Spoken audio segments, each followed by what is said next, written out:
मनोरंजन विश्वात कमी वयात स्वतःचा ठसा उमटवणाऱ्या तरुण अभिनेत्याची अकाली एक्झिट झालेली आहे।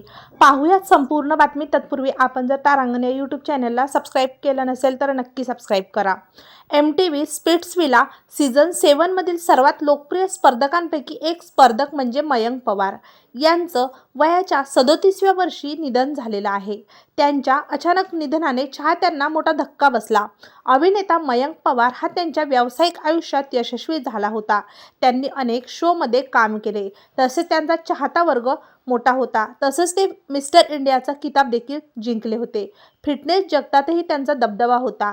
मात्र वैयक्तिक जीवनात त्यांच्यावर मोठी वाईट वेळ आलेली होती। अभिनेता मयंक पवार यांचं लग्न झालं असून 2014 सालीच त्यांचा घटस्फोट झाला होता।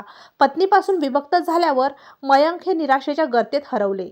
तसेच त्यांना मार्च 2025 मध्ये यकृताचा आजारही बळावला। मयंकला उपचारासाठी रुग्णालयात दाखल केले असता याच आजाराने आणि एकटेपणाने त्यांची प्राणज्योत मालवलेली आहे। अभिनेता मयंक पवार यांचं उपचारादरम्यानच निधन झालं। सोशल मीडियावर भावूक पोस्ट करत चाहत्यांसोबत ही बातमी शेअर करण्यात आलेली आहे। तेव्हा मित्रांनो, आपल्या तारांगण या यूट्यूब चॅनलतर्फे तरुण अभिनेता मयंक पवार यांना भावपूर्ण श्रद्धांजली।